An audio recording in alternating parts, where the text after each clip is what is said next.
Thank you for joining us for this webinar tonight. I'm sure a lot of people are wondering what the market is going to be like in the coming years with so many interesting things going on. So we have two experts who's going to talk to us about that today. And also just want to introduce ourselves. Let me share my screen.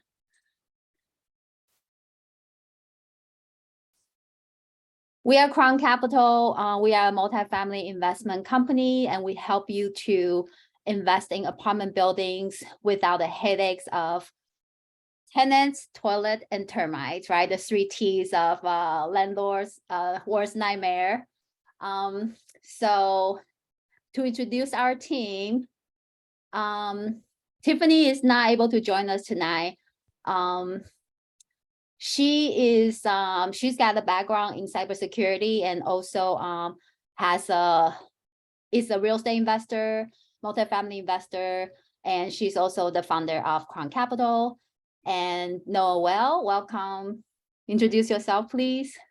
Yes, good evening, everyone. Thank you for being here. Sorry I cannot be on camera. I'm actually on the road traveling, so I'll just be here with my ears. My background originally is in biology, a master's in biochemical engineering. I'm a former pro athlete, former scientist, and now full-time multifamily investor. And I look forward to just being with you this evening. And off to Jared. Hey, thanks, Noel. So I'm Jared Ash. I'm out of the San Francisco Bay Area for Crown Capital. Been in real estate for, I think, 6 or 7 years now. Started buying a portfolio of single family homes and then upgraded to this multifamily business because I saw the opportunity to make my cash grow faster and at larger scale. And I'm all about developing long-term equity, but I also want cash flow by background. I come out of the political and government affairs space where I've been working for more than 20 years. Got a master's in public administration and am a Seminole because I know we've got Chad, who's a Bulldog. We've got Noel, who's a Tiger on here. So we're big football schools and all looking forward to our bowl games coming up. So Lupe.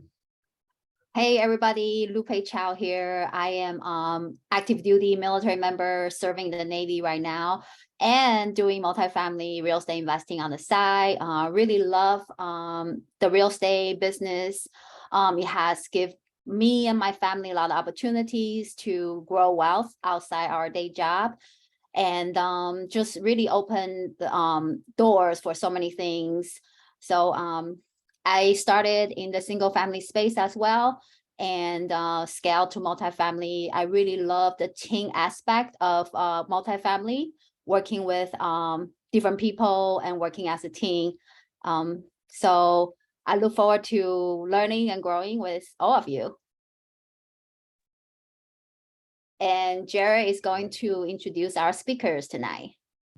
Yeah, so as Lupe hinted and you guys saw in all the emails, our goal here before I introduce the speakers is to have an outlook to what 2023 in the marketplace of multifamily looks like. Is it still a good investment? Why is it a good investment? And we don't want to just show you data that you can get in the Wall Street Journal or in Forbes, but we wanted to hear from people who are on the ground in the markets that we're investing in. There's a lot to be said when interest rates are 7-8% now. How is that impacting things? Are we on the verge of a recession? What we're going to look at today is boots on the ground brokers who have experience in buying and selling multifamily properties. These are two people that we've worked with before, and hear their perspectives on the marketplace. So Austin is another Seminole. So we actually have you guys, I think, outnumbered right now, dogs and tigers. You are on the ground in the Southeast. You've worked in multiple states as a broker in the industry there.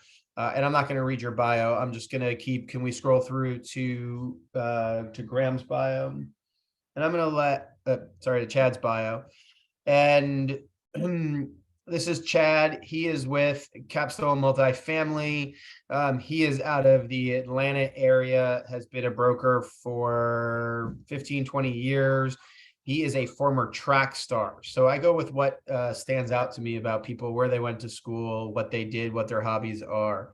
And Chad, I've completed a couple of Ironmans. So there we go. I've never done a dash, actually. I don't like running down to the mailbox, but put me in a day-long race and I'm there. So I appreciate you guys just both being here. And if Austin and then Chad, you want to introduce yourselves a little further and maybe give an overview of what you think the 23 market will look like in your respective markets. And then I'll go into asking you guys some questions. So Austin? Sure, I appreciate it. Thanks for letting me jump on with you guys here this morning or this afternoon, excuse me. Sorry, I was having some technical difficulties getting on here a minute ago, but you guys can hear me now, right? Yeah. Okay, And perfect. Lupe, wait, hold on. Lupe, can we just go to the screen and view people instead of the slides? There you go. Perfect. Yeah, perfect. There you Yep. So like you said, Florida State grad. I'm with Matthews Real Estate. So we're a nationwide company. We've got about 15 offices from the West Coast, where we originally started, to Atlanta, where I am.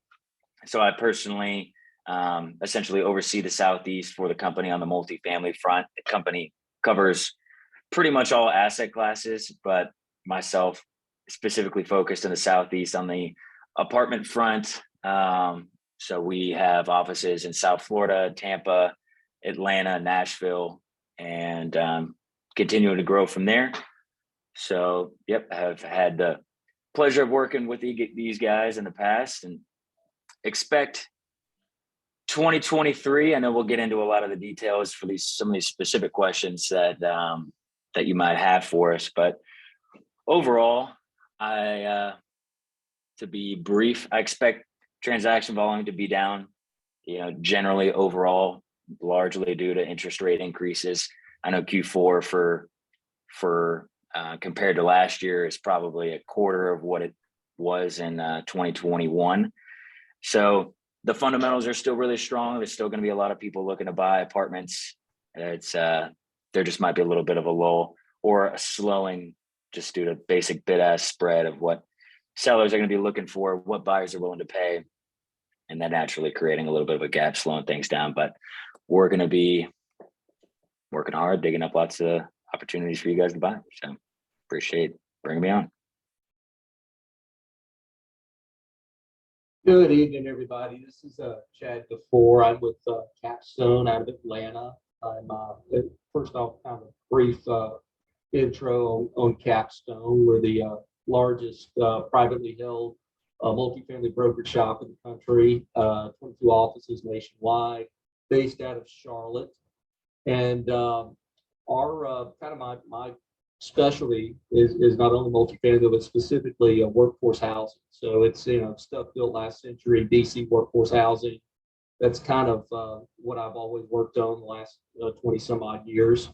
And thrilled to be here, guys. I guess if I was to summarize what I think next year is going to be, I think it's going to be the year of normalization. I think we'll probably have a slow start to the year. But I do think it's going to kind of pick up probably around summertime, Q2, Q3 of next year, just due to the fact that a lot of people, took out loans with relatively short-term debt. So they'll need to exit those loans. And I think we'll probably get back to a more normal market, middle to second half of the year.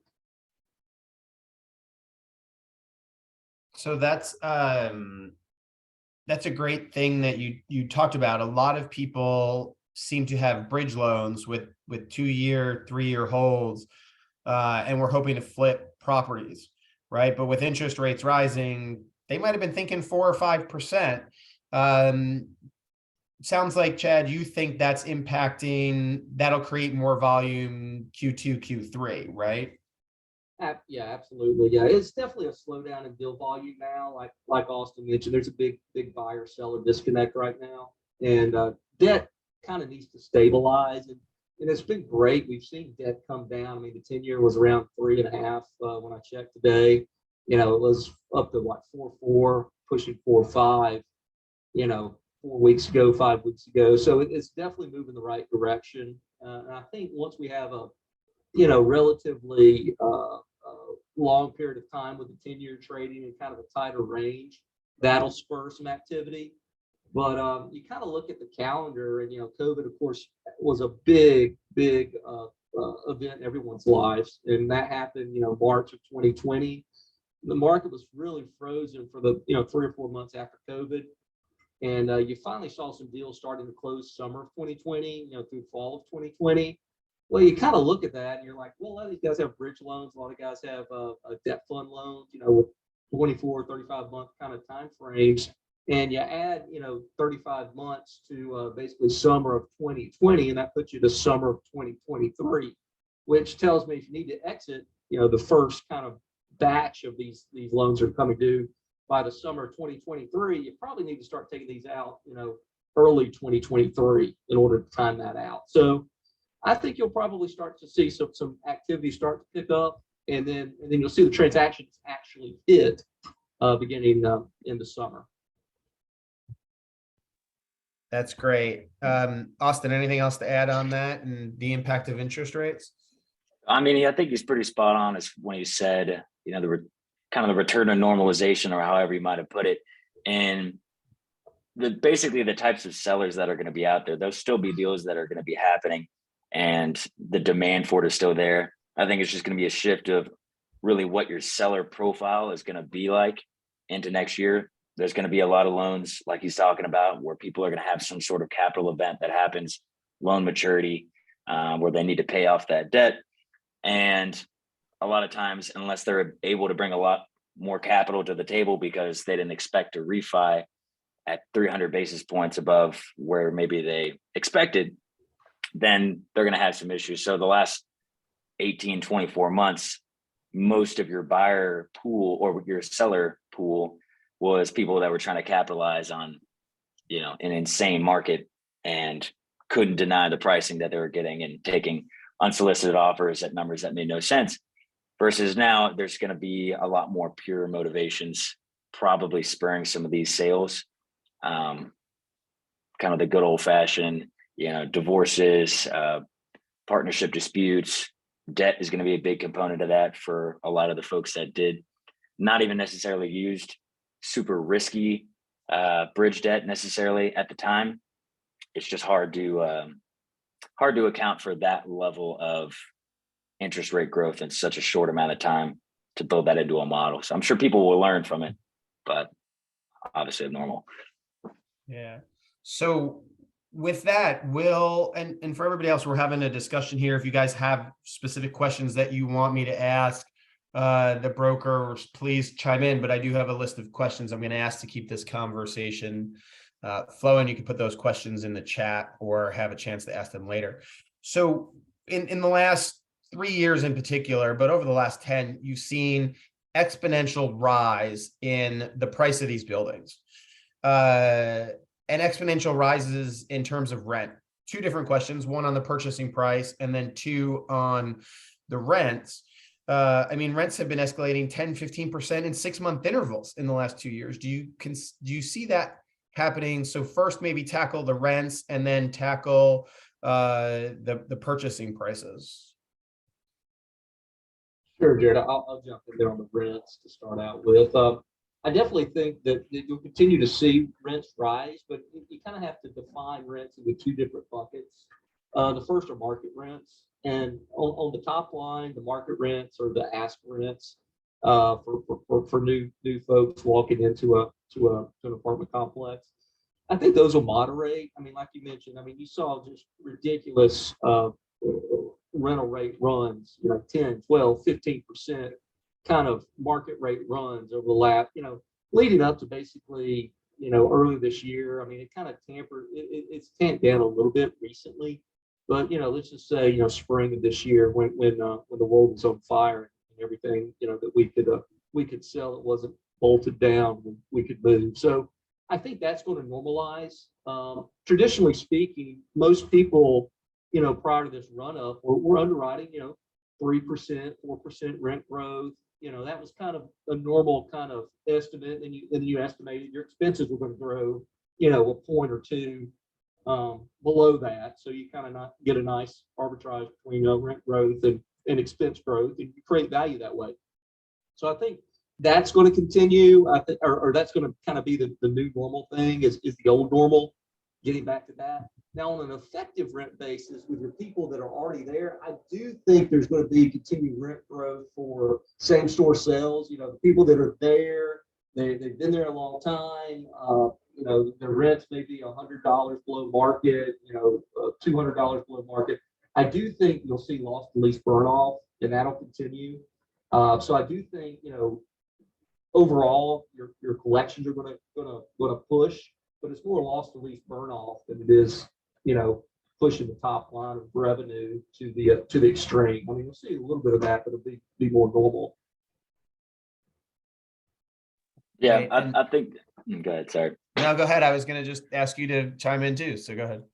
For sure. No, I think he's got the right idea. I think in certain markets as well, I've found Atlanta specifically, since Chad and I both being around here, this market in particular, a lot of the more private owners, the good old fashioned mom and pop owners, which would be the ones that would have these massive loss to leases as far as where the market has grown to. The market here, most of those deals have traded hands a number of times at this point, where there's fewer of those maybe home run opportunities specifically around here. I've seen there's a lot more private ownership in areas that we've worked in South Florida, for example, where there's still those really, really large. And that's why you've seen in markets like Fort Lauderdale and Miami and whatnot, where you've seen some of the highest rent growth in the country, there's massive influx of people moving there, but it's the same private owners that hadn't really done much with the rents in a long period of time. So in those areas, I think there will still be large rent growth. But overall, I think everything is going to just be more of what had been the normal for a long period of time, not double digit rent growth every single year. It's not sustainable in the long haul. As long as people can make sense of the numbers, I think price per unit and things like that, overall price points, they will continue to go up, because I think that's going to be a less important factor for people when they're looking at opportunities, just because it's a highly competitive space in multifamily. But the fundamentals are still strong. There's still a lack of supply for affordable housing for these people, and for the places where there's still large influxes of people moving there, the demand is still going to be really strong. So it's not sustainable for these folks that live in these BC class apartment buildings to continue to pay. In addition, they're not getting 10% increases on their paychecks every year. So it's just, it can't go on forever, but the fundamentals will still make it able to grow from there. Yeah, well, I'll point out just on an inflation basis, and part of the rent growth and the impacts is, I have 3 young daughters and they're all in gymnastics, and we got an email from gymnastics and they said our prices are going up pretty significantly each month.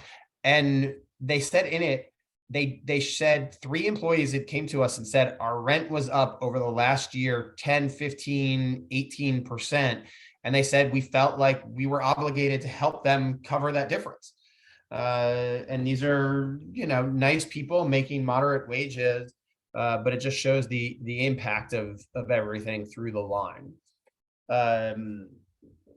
So I want to ask further, our sellers, over the last couple of years, sellers, you talked about the market change from there was a lot of buyers out there. Things have been moving fast post-COVID, but what we're seeing now is, are sellers more apt to allow financing options, or to give you time to do further inspections and to do things? Or do you see in 23 they're going to keep clamping down and saying, like, this is the offer, take it or leave it? No, you don't get to inspect all the units or anything. Austin, you want to go first on this one? Yep. Yeah, I'll go first on this one. I appreciate that. I think I would say it only has been within the last couple of months, and I'd be curious to see what Chad has to say about this. Is there's still a big part of what I mentioned about the shift in who your sellers are. So if you're a super price motivated seller where you didn't really have any real reason to sell other than you're getting astronomical offers on your building, there's not a whole lot of pressure for you to necessarily meet the market. Now, if you have any sort of expectation for these folks that are looking to sell or do anything in the next 12, 18, 24 months, rates aren't likely to go down super significantly, probably in that amount of time. So we've seen some of our clients, it's taken a lot of time for some of them to meet the market on some deals that we had priced before this run up on interest rates, start to come down and be realistic. It's not always the case. You see a lot of things out in the market of where listings being brought out by other brokers or deals falling out of contract and things like that. So it's not going to be perfect, but I think, like I said, when you head into next year, the buyers will be more motivated or the sellers will be more motivated for pure reasons beyond just getting a super awesome price. So I think it's starting to see a little bit of more realization, price discovery, I guess, if you will, over the last short run. Yeah, and I'll certainly follow up on that. And buyers or sellers, are definitely getting more flexible with terms that we've noticed. Back to where things were absolutely just, everybody was just running around with their hair on fire and it was bonkers. February, March, April of this year, kind of out of the market. Everybody was throwing hard money at the deal. It's hard money at PSA signing. It's maybe you have a really short inspection period, all that kind of stuff. It's normalizing now. And traditionally speaking, in Atlanta, kind of a vanilla offer would be a 30-day inspection, a 30-day close, maybe one 30-day extension option on the back end. That's kind of a normal deal. Your earnest money would go hard after the 30-day inspection. You get to walk all the units. You get to do the lease file audit. Have your contractors go walk about. I think that's becoming more normal. I mean, that's the traditional kind of market, and I think that's anything inside of that. Let's say if you could trim up your diligence, or if you could, not have the 30-day extension on the back end, that just makes your offer stronger. So one thing I want to jump back to that you mentioned about earlier was regarding pricing. And getting back to earlier this year, I mean, we've definitely seen a reduction in pricing. I mean, in my estimates, it's probably between 15 to 20% from the height of the market to where we're at now. So, you kind of make the argument that a lot of the, price discovery, unfortunately, the sellers don't want to capitulate to it, but it's already baked in the cake.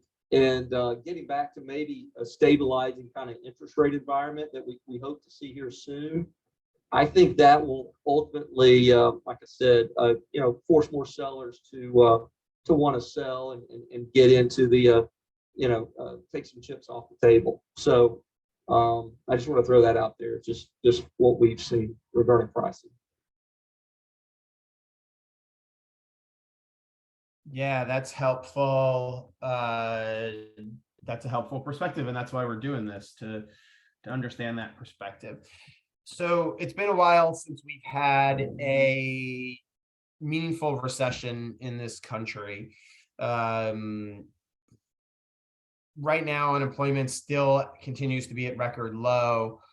What's the impact? What have you typically seen, and what would you, in your opinions, what would you see a recession doing to the multifamily market, particularly the renters? Well, Chad, you probably have seen some more of these cycles than I, but I think you probably got the better perspective here. But I mean, just in general, I would expect, as far as like the rent growth and things like that, that'll continue to happen on into the future. Clearly, job loss makes things more challenging for, your workforce type of tenants. But I guess what was I kind of alluding to here? So, well, I guess historically it's been more so people tend to move in together. They stop buying. A good part of the fundamentals, just in general, recession or no recession, the prices for people to purchase these days is so difficult and absurd to where it kind of takes that option off the table and makes renting really the only feasible solution for them. So even if there is, hopefully it's not super deep that causes any crazy waves. I'm sure some people out there are hoping for it, of course, the people with those chips on the sidelines. But I don't expect it to, really upend everything, mainly just because the fundamentals are so strong. I think that's why a lot of people like apartments to begin with. But yeah, I'd be curious to see what your thoughts on that, Jed. Sure. No, absolutely awesome. I think kind of what's going on right now is you kind of look back to the last recession. There's a lot of recency bias because, the last recession we went through was the Great Recession. And unfortunately, that recession was like a real estate-led recession. You kind of look back in history and you're like, well, what caused the Great Recession? Well, there was a lot of loans that were being made that probably didn't need to be made. And that was probably, 5 to 10 years leading up to the Great Recession in 08 that was being done.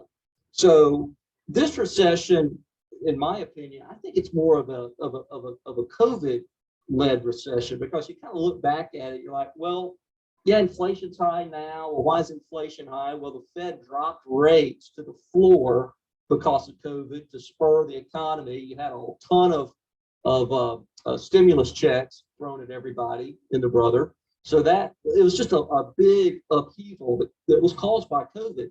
And it's like it's a pendulum. It swings too far one way, to the left, swings too far one way to the right. We're trying to get our equilibrium now.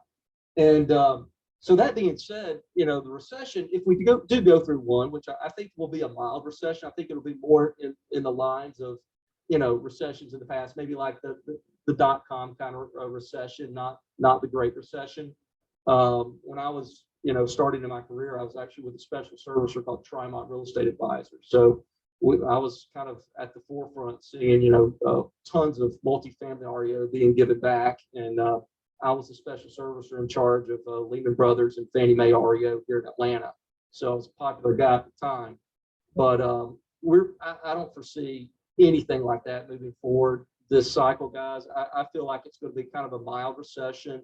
You hit on the unemployment piece, and that's kind of an interesting thing because basically the unemployment's staying low, Jared, just due to the fact that you have a lot of baby boomers that are retiring now, exiting the workforce. The replacement generation, which is Gen Z, they're a very small generation. I'm Gen X, which is a small generation. Millennials, the second biggest generation out there, but you got a big generation being replaced by two small generations and a good-sized generation. So a lot of times you just don't have the workforce, the sheer human capital, the bodies to throw at jobs. I think that's why you're seeing a ton of jobs go unfulfilled right now. Tons of last I heard it was 10 million jobs are out there for people that you can't fill.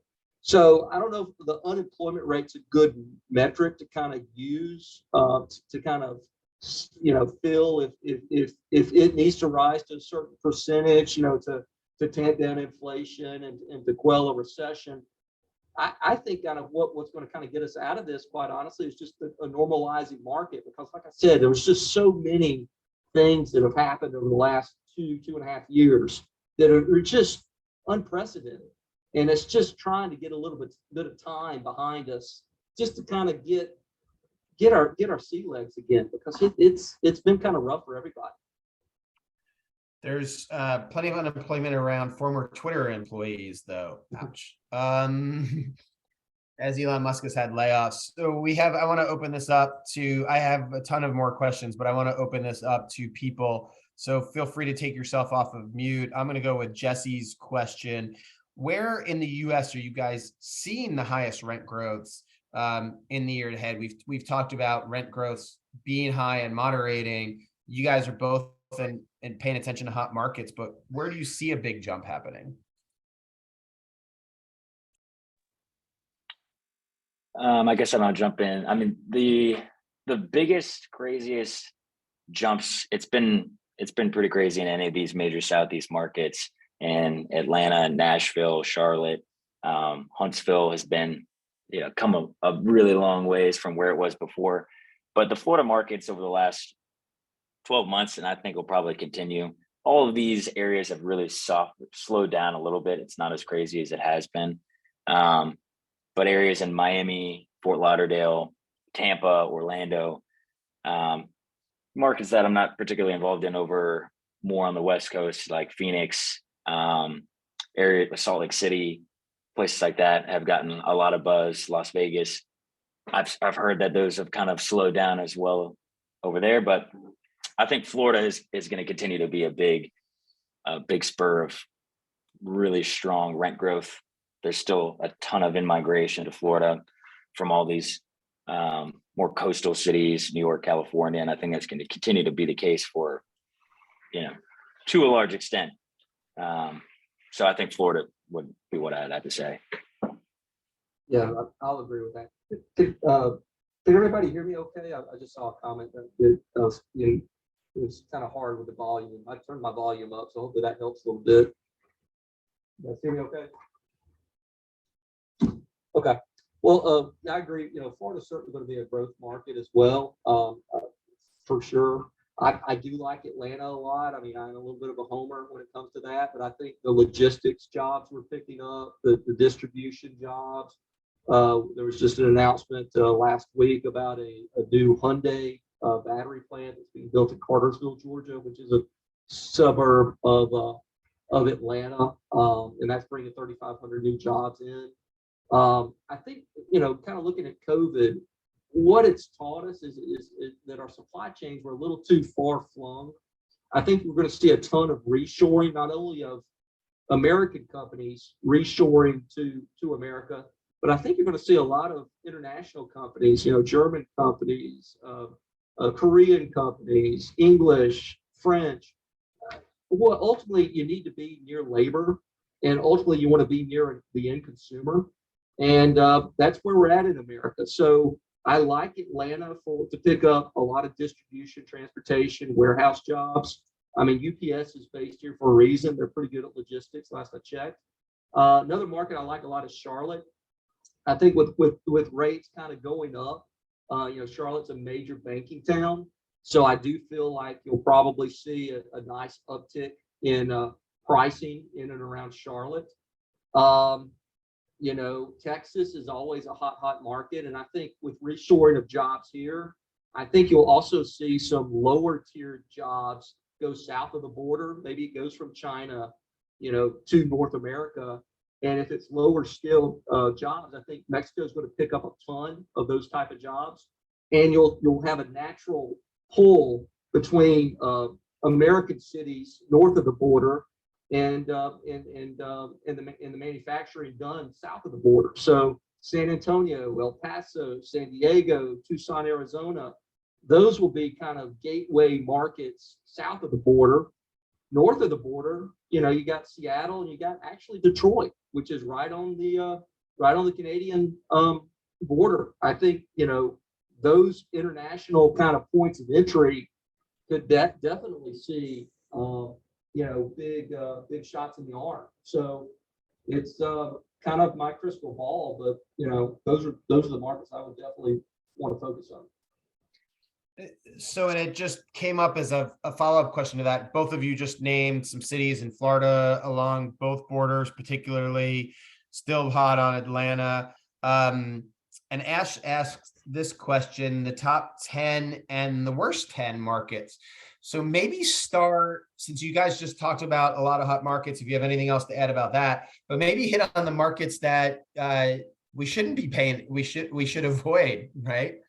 Yeah, I'll jump in there, and it's pretty straightforward. Any market that's losing population and losing jobs, I would stay away from.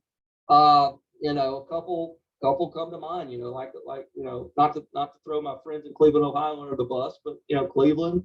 A place like a Flint, Michigan, that might be some place to avoid. That's a little further away from the border. And then you got markets where maybe the political tenor is very suspect. I mean, Jared, you mentioned the layoffs all throughout Silicon Valley. I mean, that could be something. Any place that's losing jobs, I think you definitely want to be cognizant of that, just because it ultimately, job demand and job drivers, new jobs coming into a market, the number one demand driver for multifamily, period. And the more jobs, the better. And I think if you're as an operator for any apartments, one of the main things in this type of environment, talking about the political landscape and whatever area you're owning, if rent control is already implemented or is in anywhere in the realm of being implemented, if you look at Orlando, it actually just passed in, I guess it's in Orange County, I believe, which is a pretty big deal. I would have never expected that to happen in Florida. Granted, it's in the middle of, a major metro, and whether or not it actually gets implemented or gets shot down is to be seen. But just even as they start to have the conversation, regardless of whether or not, I mean, even in California, which is, one of the main states or municipalities that you would expect to implement that, it still took a long time to really get it through to any sort of meaningful level. So you're probably pretty insulated in areas of the Southeast. If you had to pick, that's where I would want to be. I think the political landscape in the world we live in is an ever more important factor of making investment decisions. That's why you see a lot of companies as well moving out of certain areas where it's more difficult to do business. It's more difficult to be a landlord. And regardless of what, your political leaning may be, there's still certain realities to investing. And nobody wants to have the government super involved in what they can or can't do with their units and things like that. That's a big factor. From originally starting as a West Coast company, we've seen a lot of that. And I talked to a lot of those guys over there. So. No, that's great. And I know we have a building in Houston, and just listening to particularly the part around the border and the rent growth, we're still seeing significant rent growth for the ahead of us in the next year. And part of that is the supply and demand. More people are still moving to Houston. There is more jobs, and you see that in Austin. I had a call there with economic development, and they're like, we can't help you with STEM jobs. We have like too many high level jobs with Tesla and other companies moving here. So both good markets. You're going to continue to see rent growth, I think, over the next 10 years there. Lupe, did you want to weigh in? No, I have a follow-up question for Chad. It's interesting you mentioned the decline population in Cleveland, because like here in my backyard, Baltimore, is also another city with decline population. But I think maybe if you are a syndicator or a big multifamily investor looking at buying hundreds of units, I see people doing really well buying small multi 10, 20 units. I feel like they are not as much impacted by the population change, because Cleveland or Baltimore, there's still a lot of people there, right? Like, even though with like number going down, like trending down. So I just want to kind of hear your perspective on that. And do you think for smaller multifamily or smaller investors, do you think that's something they really need to worry about as far as the, population trend? I mean, real estate's always local. So I mean, let's say you're in one of these markets with declining population, but you're investing in the best little property on the best corner, the best little sub market. I mean, they're great sub markets in Baltimore and Cleveland and all these other places that we've mentioned. We're just kind of talking in generality. So like I said, real estate's very, very localized. So there's certain drivers. I mean, you could be next to like the biggest employer in, the city of Baltimore and do fine and be great. So those really matter more when you're really looking at the specific property and the micro kind of investment kind of world. I mean, quite honestly, anywhere in the United States is a great investment, especially when you compare it with the rest of the world, what's going on. Oh my goodness, you kind of look at, you got a war in Europe going on, you got unrest in Iran, unrest in China.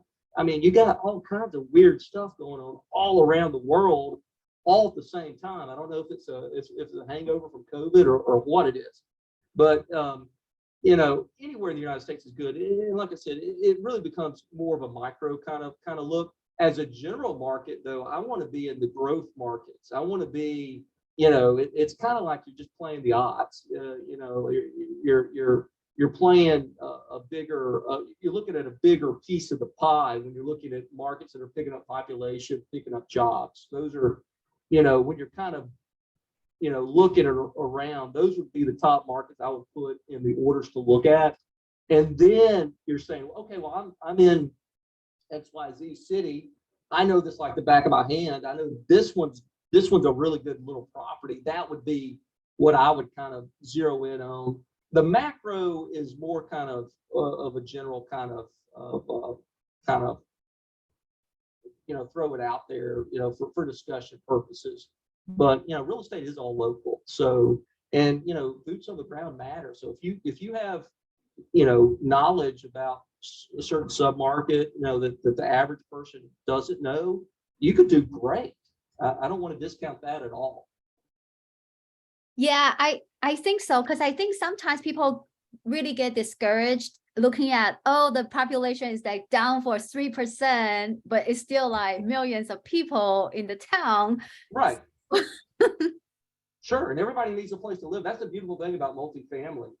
And Austin hit on it earlier. I mean, the fact that, you know, you got rates running, it's really going to impact the single family market because I mean, it's just hurting a lot of people as far as being able to afford a mortgage. So, and plus lenders are pulling back a little bit too. So multifamily is a great asset class to be in. And like I said, I'm a firm believer in the workforce housing world of multifamily, you know, stuff built last century, basically. Because basically you can't build it today. The rents don't justify the construction cost. It's, you know, the workforce housing world is kind of the rents between $1,000 to $2,000. It's kind of the sweet spot in that little market. And you can't build something new for, you know, $1,500, $1,800 rents. The math doesn't work because inflation's ran. And, you know, and plus on top of that, it's really tough to build. I mean, there's a lot of NIMBYism out there with people not wanting to, municipalities not wanting apartment complexes, and oh, not in my backyard, it's going to destroy the schools and yada yada yada. So it's a lot less brain damage to invest in existing multi. Well, and that's part of our philosophy. And Noelle, I don't know if you want to weigh in, but we actually turned down a deal that on paper had good returns, but it was in a very small Mississippi River town. And we just looked at it and said, it wasn't a big city. The county around it had no other people. So it was just this town. The county on the other side of the river into Louisiana had no population either. And we just said it was too risky for us. It was too rural, and 2,000 people had left this town, which doesn't sound like a lot, but you're talking about a town that has 19,000 people left in it. So you lost 10% of it. Noelle, do you have anything else to add in that? Yeah, I think when we went down there to do, you know, I can mention the state. It was in Mississippi, and we just kind of looked at the economics, the growth. Mississippi, just the numbers, they just ranked lowest in the country, and so it wasn't very promising for our investors as far as returns. But that's for us, and we know the people who are doing some deals like that, and it's working for them. So those are just things that we look at Crown, and I just thought it was worth mentioning. Michelle, you're adding in some great points in here. Do you want to unmute and speak in? Sorry, I'm playing Monday morning quarterback here.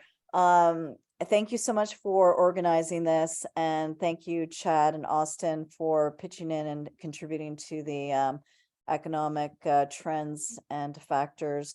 I've been looking at data. My background is in international economics, macroeconomics, etc., and degrees, etc. So it's kind of a passion and obsession of mine.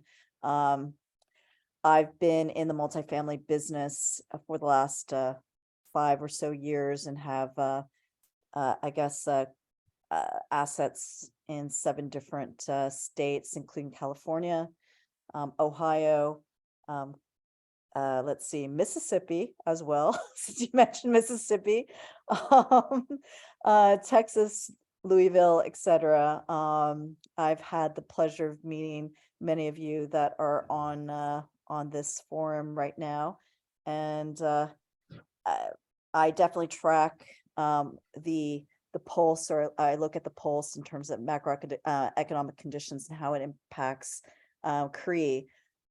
What is really important from an investor perspective is why multifamily, and a lot of you guys are looking at investor, how to convince, or how to, especially in this market, when people are kind of, they lost their pants in crypto, or they lost a significant amount of money in their 401k or in the stock market, etc. They're running scared, and a lot of our investors are looking to us for guidance. And the thing that I would definitely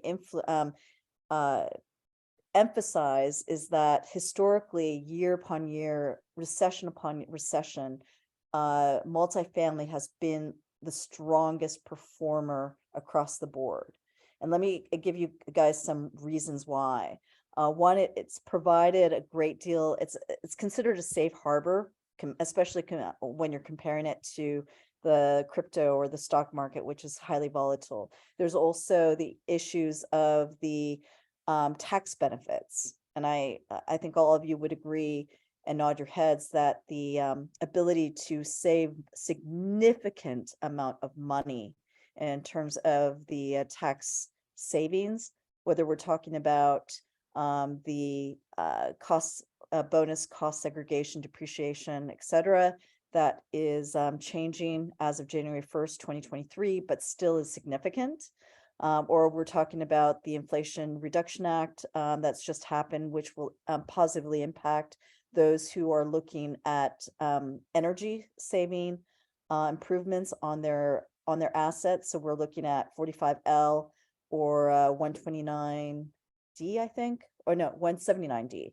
Sorry.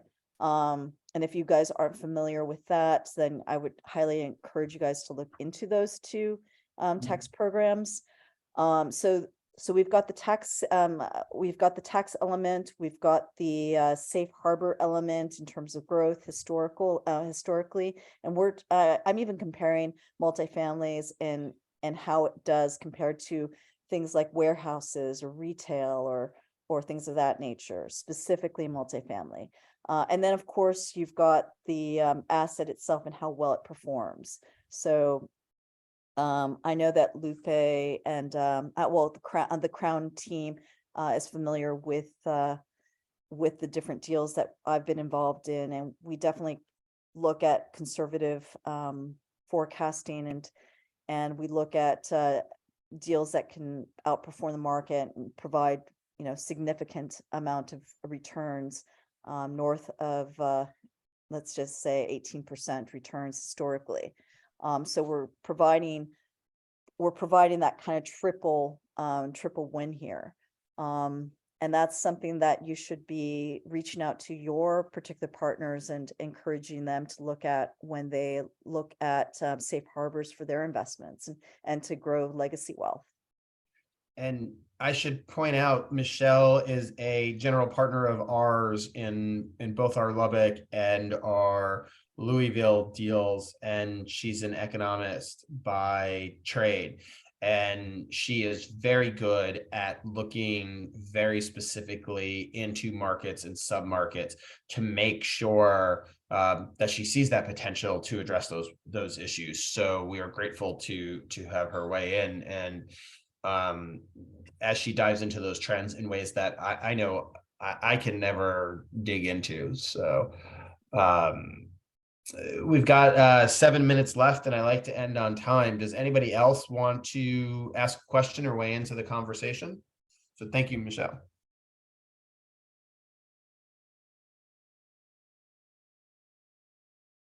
No? Okay, no other questions. Chad or Austin, do you just want to leave us with some final thoughts of Austin, you want to go first, and Chad, you could bring us home?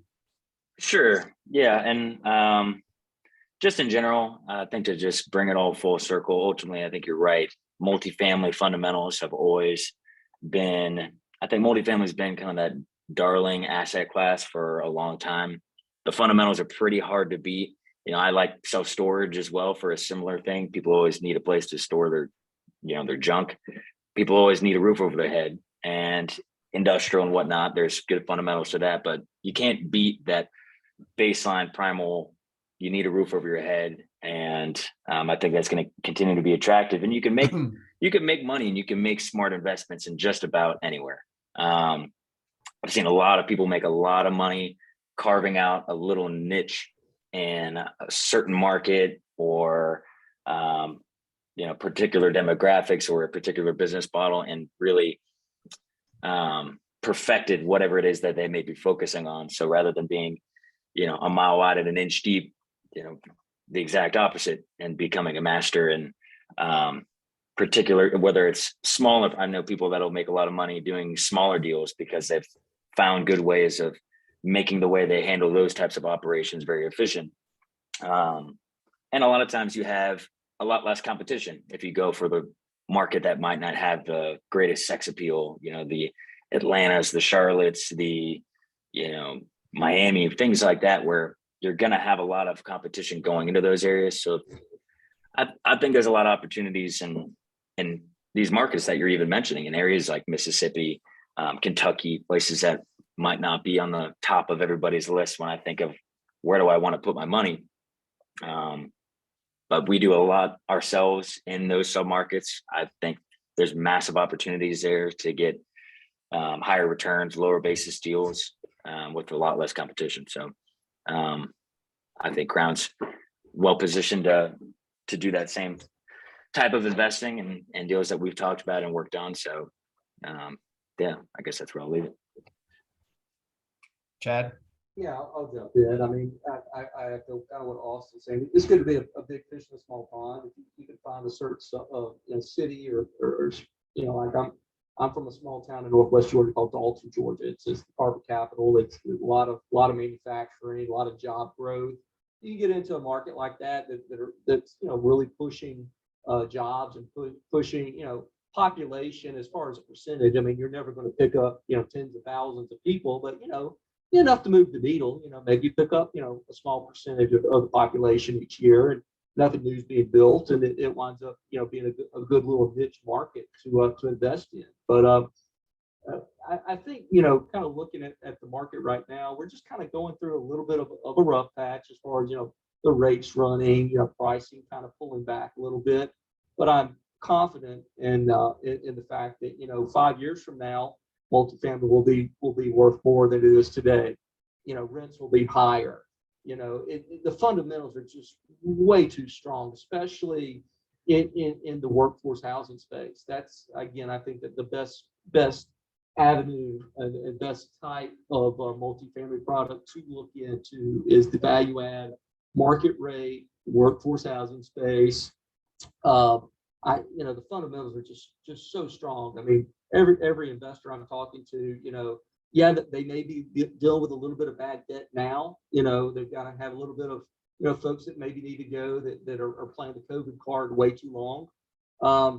But, you kind of work your way through that over 2023, again, the year of normalization.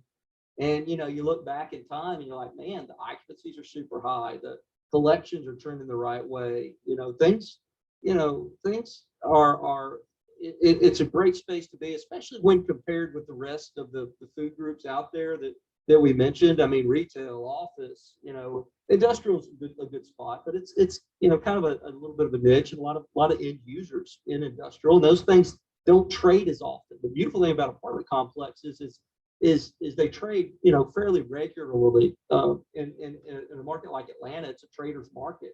Houston's another trader's market. Phoenix, you always have deal flow, you always have activity. Now it's down right now, but it should pick back up, because ultimately speaking, all these people have short-term financing, if you want to call it that, whether it be bridge loans or whether it be a 10-year Freddie. They've got to make a decision you know, in a relatively short period of time, do I need to refi or do I need to sell? And everybody's in that, you know, kind of world, in the market rate world. You know, you get into HUD financing, it gets a little bit more nuanced with a lot longer term out there. And that's why I just say, you know, stick with traditional market rate, down the middle fairway kind of stuff. So.